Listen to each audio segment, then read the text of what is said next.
Jadi gini, Solo itu kita itu tidak anti mall ya, tapi kita batasi, sangat kita kendalikan. Silahkan bertarung, karena saya meyakini pasar tetap akan menang. Tapi kalau sudah pasarnya dibenahi semuanya. Namanya muncul di saat negeri ini sedang dilanda krisis kepemimpinan.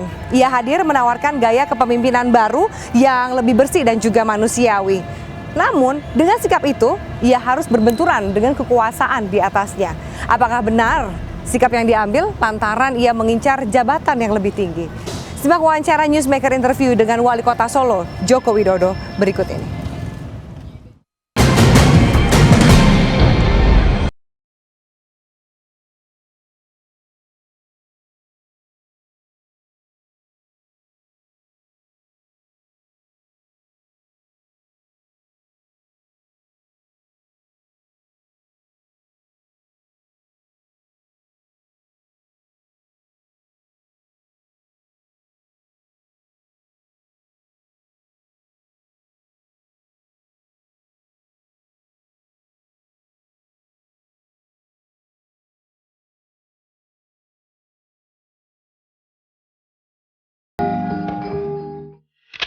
Pak Jokowi, sekarang ini kita bukan di London ya Pak, ataupun di Singapura, kita di Solo ya Pak. Kita juga pengen ikon transportasi ya.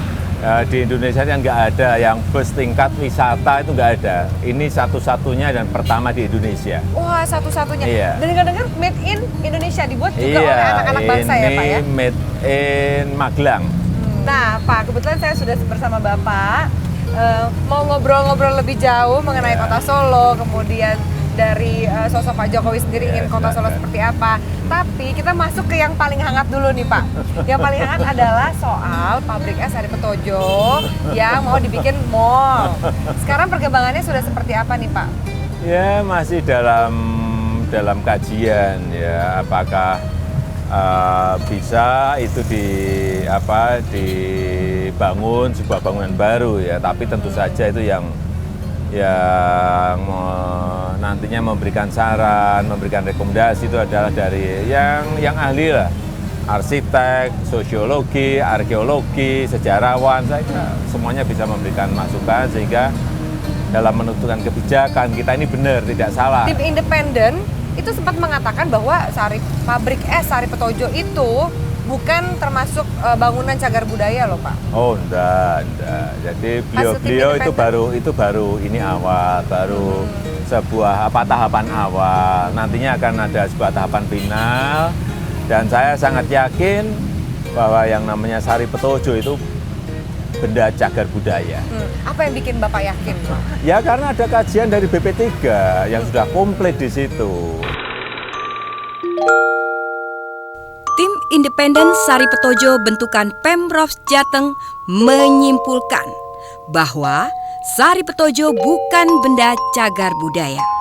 Namun, kesimpulan ini ditentang banyak warga Solo.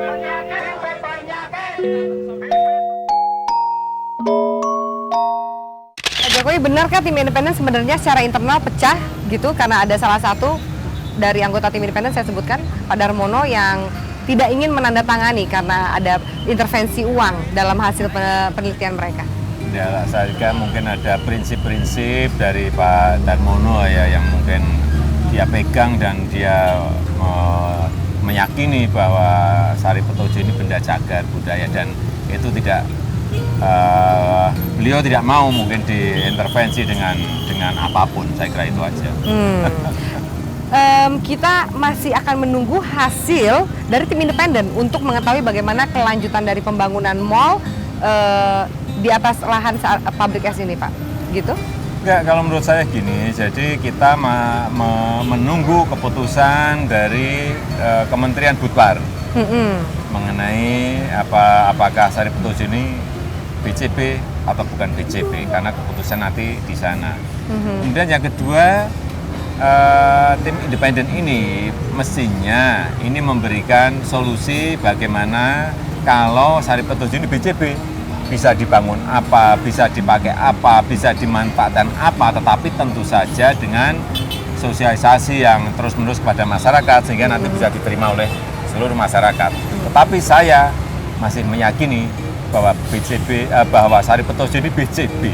Tapi bangunannya sudah setengah hancur gini Pak, tinggal tembok-tembok sedikit yang tersisa bisa dimanfaatkan sebagai apa Pak? Dibangun kembali apa mungkin Pak?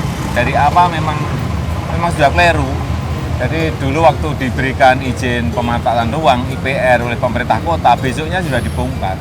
Pak, alasannya yang dikemukakan oleh Pak Bibit mengatakan bahwa pabrik ini tagihan PBB-nya tinggi 250 juta, sementara hanya memberikan pendapatan daerah 15 juta saja. Jadi memang sudah bangunan yang tidak produktif gitu Pak. Iya, oleh sebab itu memang Sari Petojo ini mau diproduktifkan oleh pemerintah provinsi dan saya kira pemerintah kota sangat mendukung setuju, itu. sangat mendukung.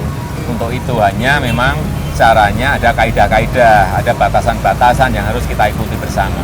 Bapak dan juga Pak Bibit sama-sama datang dari partai yang sama, PDIP. Pernah kemudian ada teguran atau mungkin perbincangan lebih lanjut di dalam tubuh partai sendiri mengenai kisru antara Bapak dan Pak Bibit? Tidak ada. Ini sebetulnya tidak ada masalah kok antara Jokowi dengan Pak Bibit, tidak ada masalah. Jadi sekarang udah dalam proses cooling down, Ya, sambil dua-duanya menunggu hasil penelitian. Kita semuanya dalam proses mencari solusi agar mendapatkan jalan keluar yang baik untuk Sari Petojo.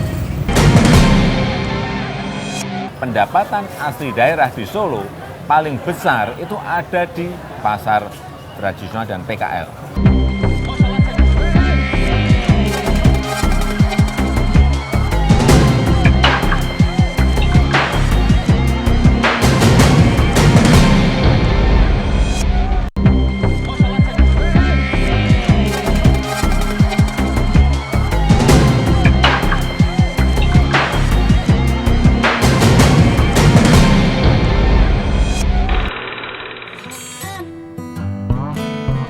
Dari 12 pengajuan izin pendirian mal di kota Solo, hanya 1 mal yang diizinkan berdiri. Benarkah Jokowi sangat anti terhadap pengusaha besar?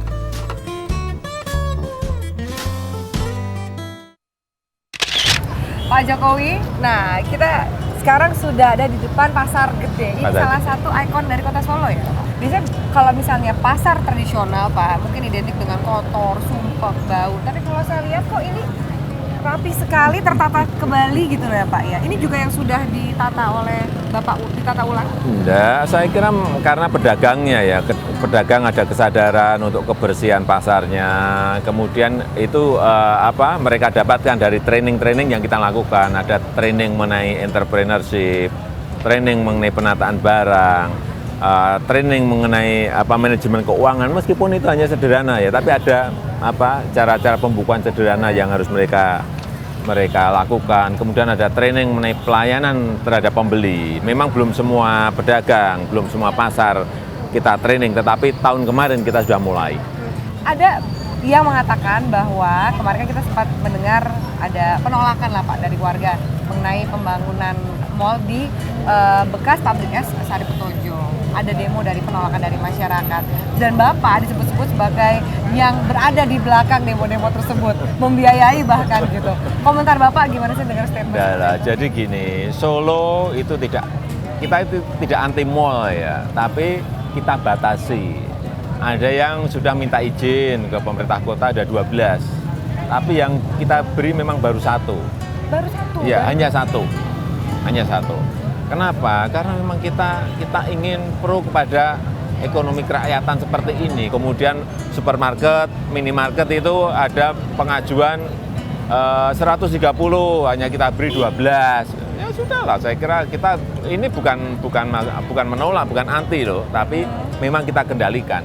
Sangat kita kendalikan. Ya, tapi kalau tidak dikendalikan, kalau tidak dibatasi, ya habis.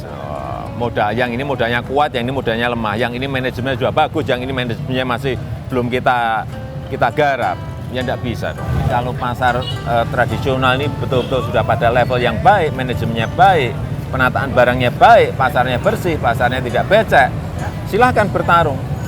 Karena saya meyakini pasar tetap akan menang. Tapi kalau sudah pasarnya dibenahi semuanya, Gitu ini ya, belum Pak? siap, ini belum siap. Oke. Kira-kira perlu berapa lama pasar tradisional, mungkin pasar gede ini atau pasar-pasar yang lain untuk berkompetisi, Pak? Perlu waktu mungkin 10 tahun atau gimana? Dari 41 pasar yang kita punyai, sekarang ini baru 15 dalam 5 tahun yang telah kita bangun, baru 15. Gubernur Jawa Tengah Bibit Waluyo pernah menyebut Jokowi sebagai bodoh. Benarkah Jokowi dendam dengan sebutan itu?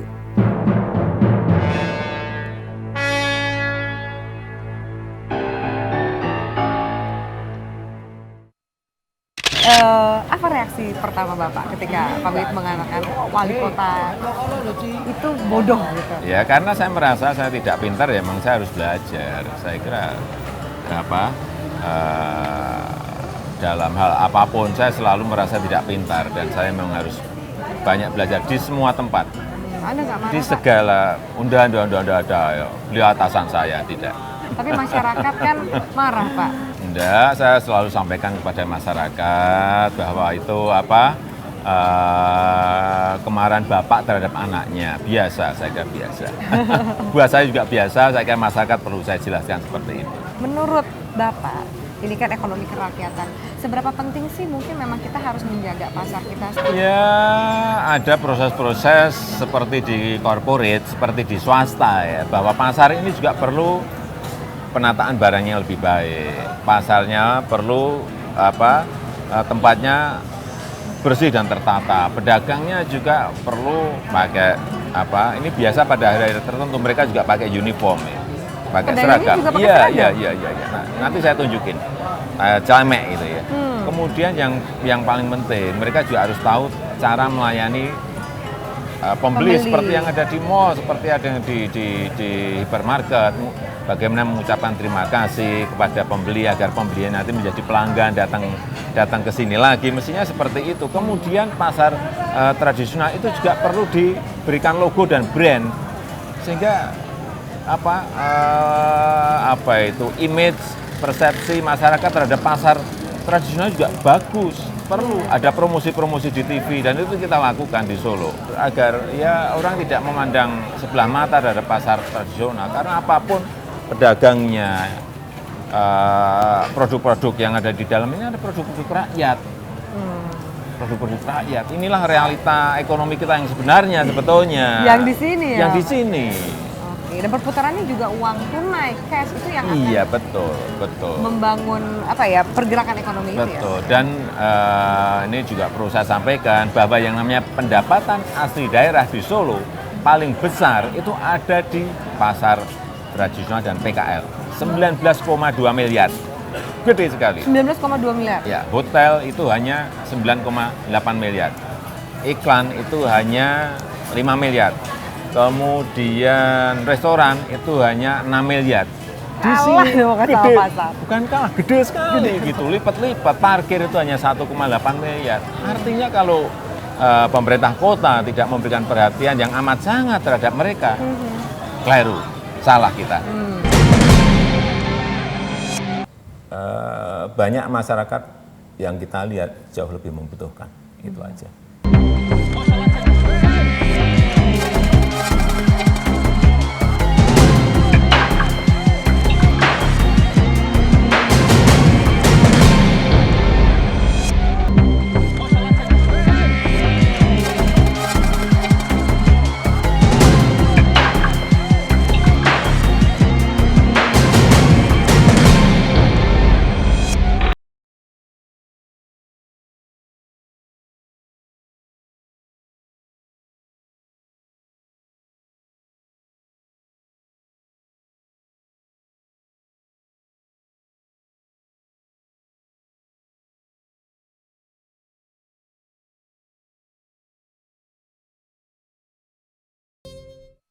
Pak, Bapak ini kan terpilih jadi wali kota sudah 2 kali 2 periode. Terakhir bahkan 90,8% masyarakat memilih Bapak jadi wali kota.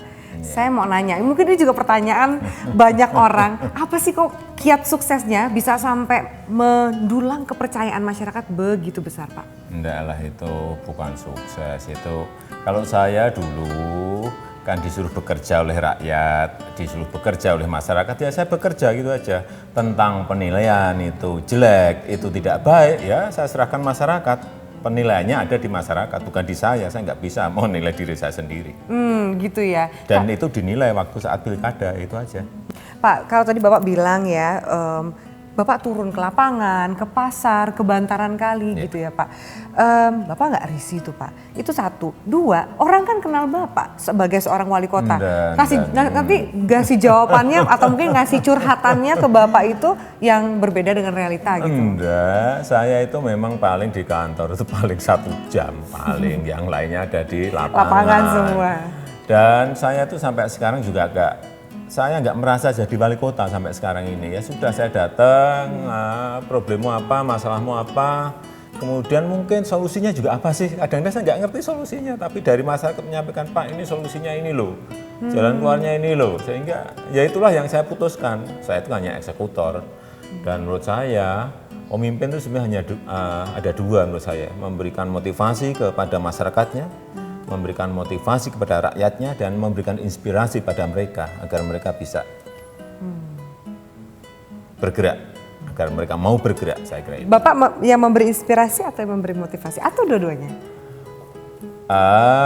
Inspirasi sering saya dapatkan dari masyarakat, tapi motivasi ini yang terus ingin Bapak berikan kepada ingin masyarakat kita berikan juga. Terus kepada masyarakat. Pak, tadi sebelum saya wawancara Bapak nih, saya sempat ngobrol-ngobrol juga nih Pak. Tadi saya makan di sebuah kedai makan, terus ternyata saya dapat bocoran, curhatan, ngobrol-ngobrol dengan seorang warga Solo itu mengatakan Bapak ini ternyata sering menyamar. Apa benar Pak gitu? Saya pengen mendengarkan sebetulnya suara yang benar itu seperti apa itu. Jangan kita nanti hanya lapor yang ABS aja, yang gitu. indah-indah aja, yang Pak, seneng, yang nyenengkan aja, yang baik-baik aja, yang tinggi-tinggi aja. Ternyata masyarakat kita masih banyak yang mengeluh, masih banyak yang kurang, masih banyak yang membutuhkan sesuatu. Yang itu yang harus segera direspon, segera dicarikan solusi dan jalan keluarnya. Pak, Bapak itu nggak ngambil gaji, terus juga nggak pakai mobil dinas. Seadanya, sederhana sekali gitu Pak. Ada yang bilang, oh itu pencitraan tuh gitu. Sebenarnya apa sih Pak, apa yang Bapak ingin contohkan kepada rakyat sih Pak dengan seperti itu? Saya butuh gaji, keluarga saya juga butuh gaji itu. Tapi banyak masyarakat yang kita lihat jauh lebih membutuhkan, gitu aja. Jadi saya nggak mau bicara masalah gaji lagi. Karena saya juga selama 6 tahun ini saya juga nggak pernah mau bicara masalah itu saya. Nama Jokowi mulai disebut-sebut di kancah politik nasional. Benarkah dia tengah mempersiapkan diri untuk ikut dalam pemilihan gubernur? Solo ini kota yang terus berkembang, ya kan? Tapi mungkin bisa dipahami bahwa Bapak juga ingin menjaga sesuatu yang memang tradisional, itu tetap dipertahankan di kota Solo ini.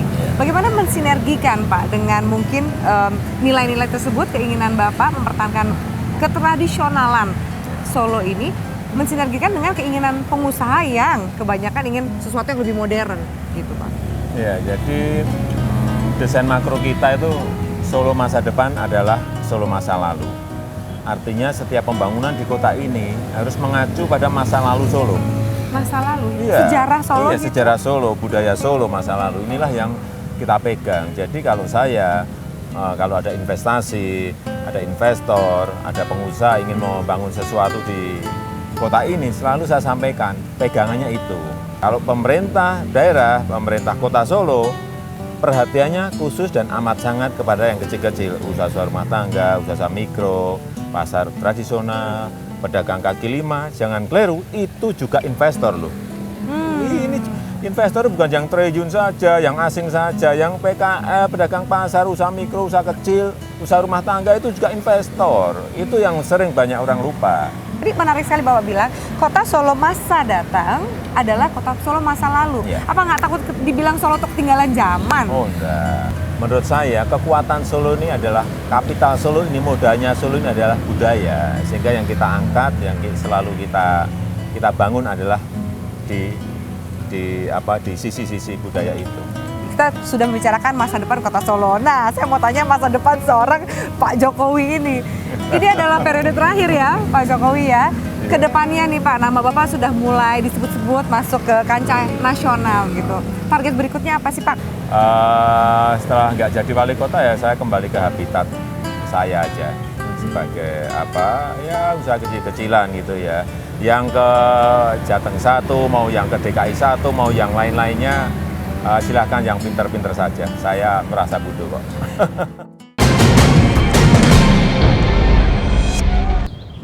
Ya pemirsa, itu dia tadi wawancara Newsmaker interview dengan Wali Kota Solo, Joko Widodo. Semoga Anda menikmatinya dan jangan lupa saksikan juga Newsmaker Hot Issue setiap hari Jumat pukul 23 waktu Indonesia Barat. Sekarang saatnya saya Afiani Malik pamit. Terima kasih banyak atas atensi Anda. Sampai jumpa.